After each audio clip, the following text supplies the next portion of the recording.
Picture a wall of molasses 2 stories tall coming straight down a city street faster than you can run. Dungy break time score .8 slash, it sounds like a joke, like something out of a cartoon, something that could never actually happen.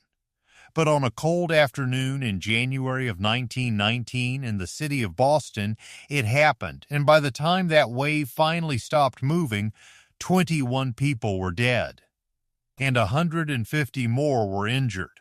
This is the story of the Great Molasses Flood, the strangest disaster in American history. Tone break time .7 slash, and the part almost nobody tells you is this. The company behind it had been warned over and over that this exact thing was going to happen. They just decided it was cheaper to look the other way. To understand how a flood of molasses could kill 21 people, you have to go back to a neighborhood called the North End. Aging break time, today it's the heart of Boston's Little Italy, narrow streets, old churches, some of the best food in the country. But in 1919, it was something else. It was one of the most crowded immigrant neighborhoods in America. Tens of thousands of people, packed into aging tenements. Most of them recent arrivals from Italy working long hours for low pay, trying to build a life in a new country. And right in the middle of that neighborhood, towering over the houses, the shops, and the children playing in the street, stood an enormous steel tank. It belonged to a company called the Purity Distilling Company, a part of the much larger United States Industrial Alcohol. And it was full of molasses. This wasn't molasses for baking cookies. In those days, molasses was big business. You could ferment it into industrial alcohol, and industrial alcohol was used to make two very profitable things: liquor and munitions. Explosives, weapons for the First World War. So while the war raged in Europe, this molasses was money. Pure profit, sitting in a tank waiting to be turned into alcohol, and the company wanted as much of it as they could store. So in 1915, they built the tank. Aim break time soar .5 slash fast, 50 feet tall, 90 feet across, big enough to hold more than 2 million gallons. Aim break time Tolero. 7 slash, and here is where the trouble begins. Because in their rush to start making money, the company cut nearly every corner you can imagine. The steel they used was too thin. The tank was never properly tested.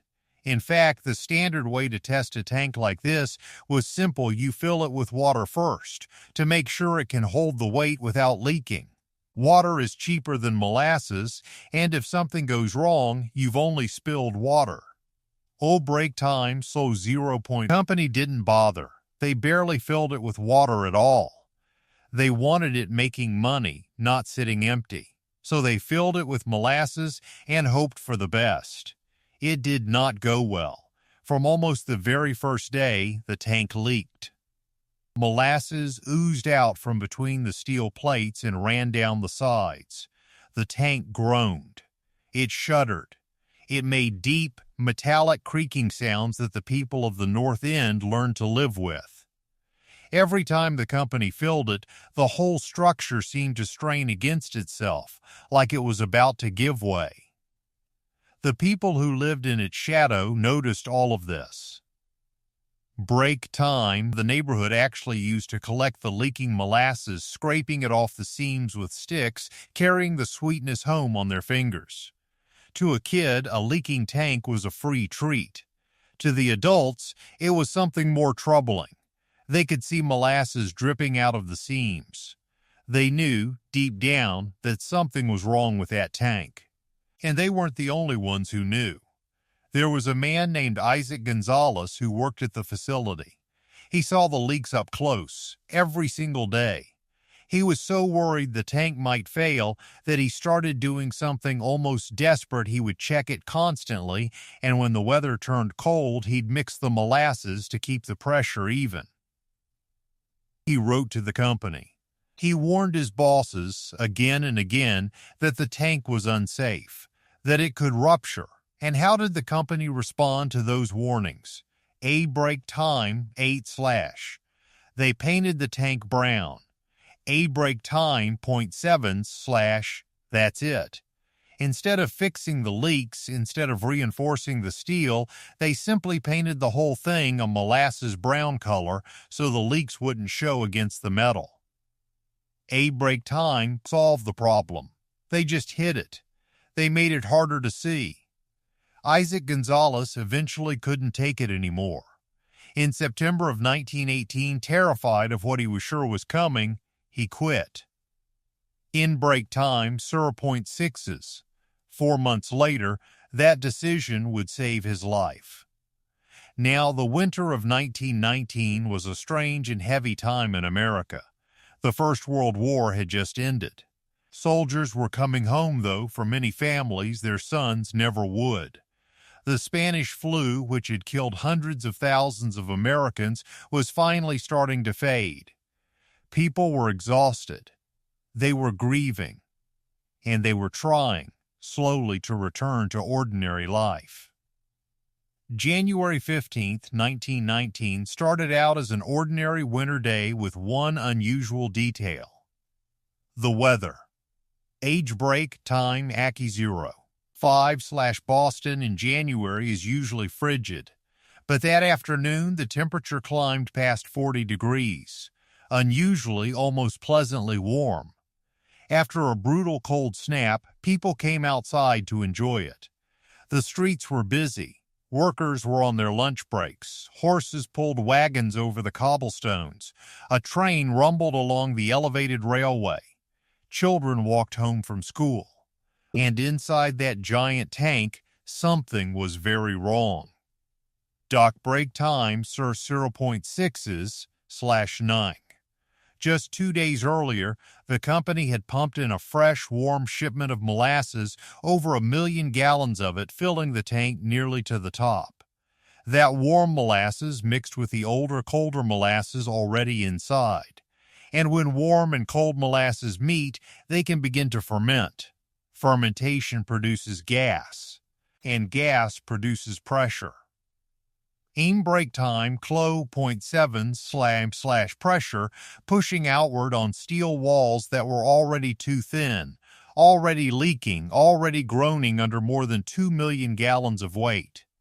The tank had been a disaster waiting to happen for almost 4 years. Aim break time clo 0.6s on January 15th, the waiting was over. It was just after noon. Aim break time chloro 7/. Witnesses said they heard a sound, a deep rumble, low and strange. Some thought it was the elevated train passing by. Others said it sounded like a machine gun, as the rivets holding the tank together popped loose, one after another, and shot out through the air like bullets. And then the side of the tank tore open. A break time 0.8//. Over 2 million gallons of molasses surged out into the street. A break time 0.6s, not a slow, oozing river or wall. A towering wave of molasses, by some accounts as high as 25 feet, racing down Commercial Street at an estimated 35 miles an hour. A break time 0.7s/. Think about that speed. 35 miles an hour. There is no outrunning that. Not a person, not a horse, not anything. And here's the part that makes it so much worse than it sounds. Toes break time 0.5/. Molasses is about 1.5 times heavier than water. So this wasn't like a flash flood. It moved more like a landslide, a dense, crushing, unstoppable mass.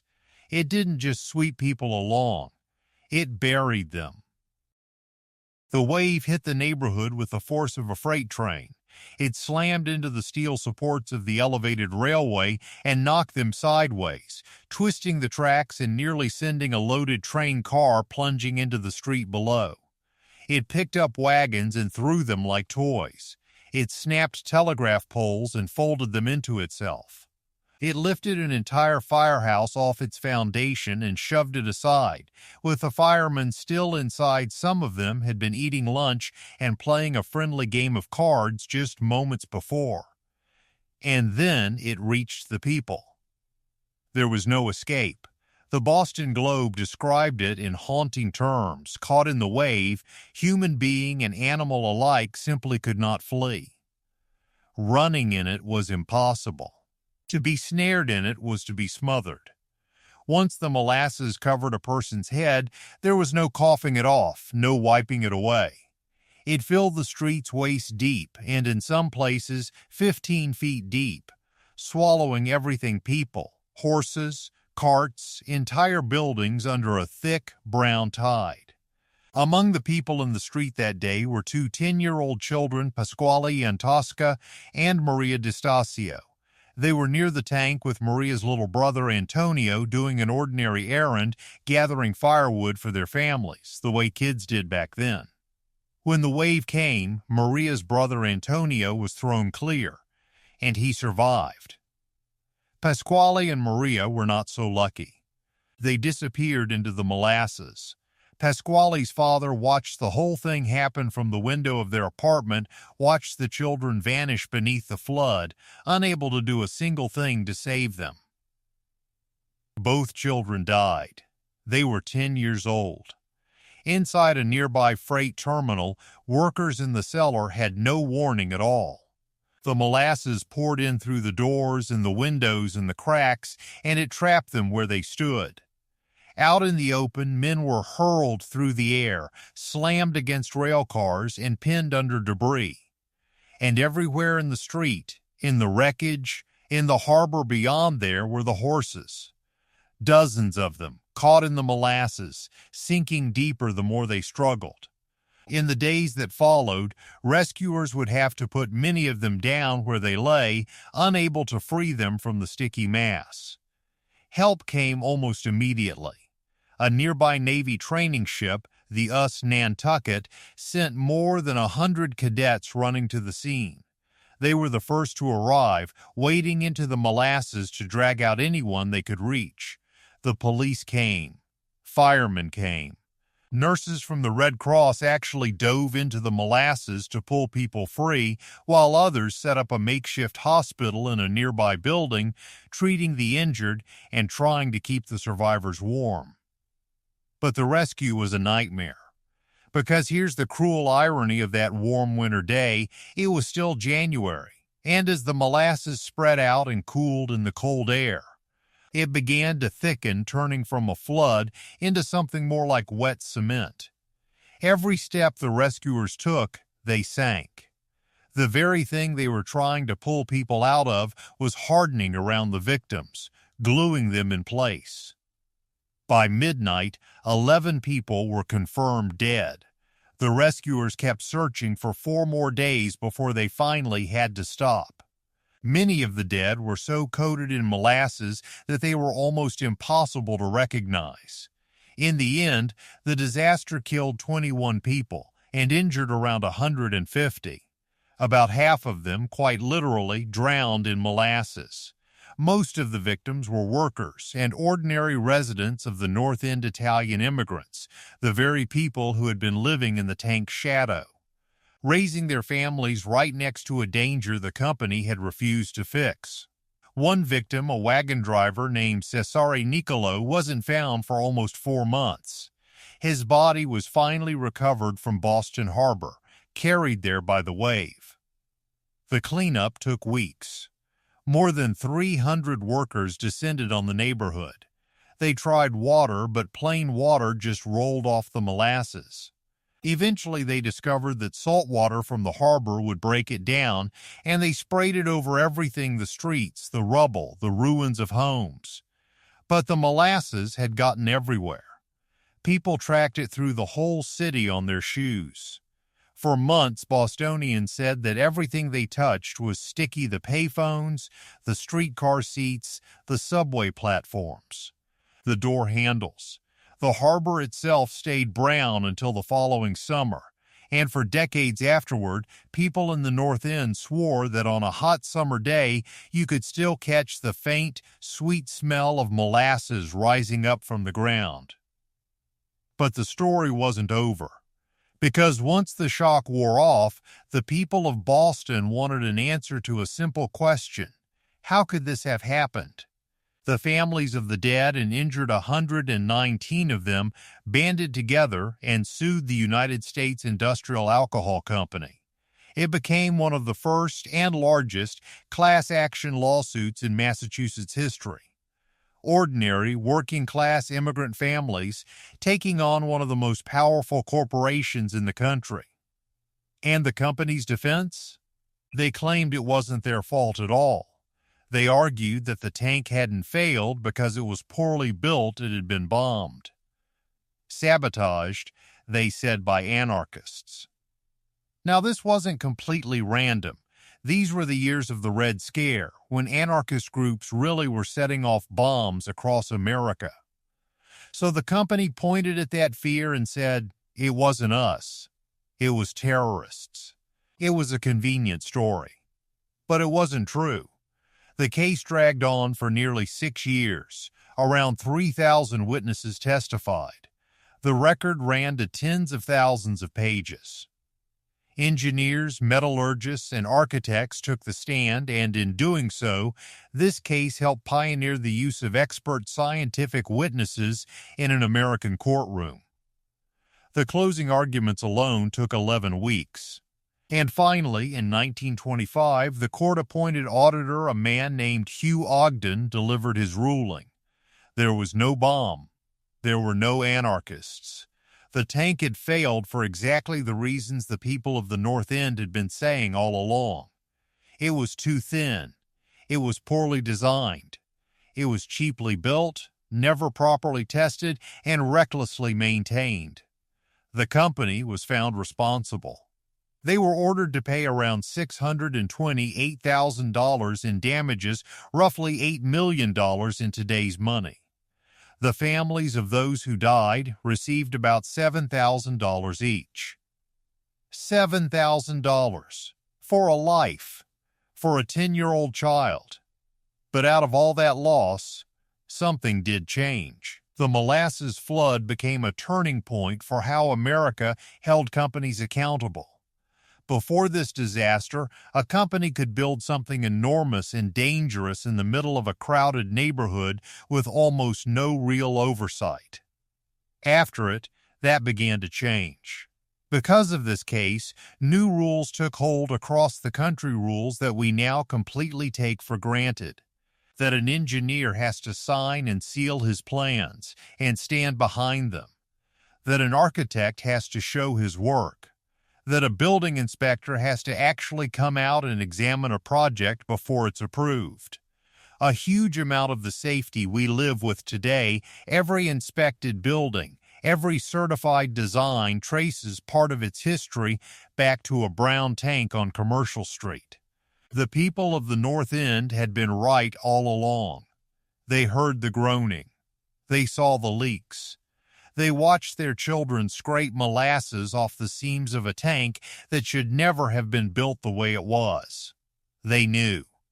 And 21 of them paid for a company's greed with their lives for the crime of living next to a danger that someone, somewhere, decided was cheaper to paint over than to fix. This is Cindergrave, the stories the past tried to bury and hoped you'd never read. If you want more of them, subscribe, because it was always darker than they taught you.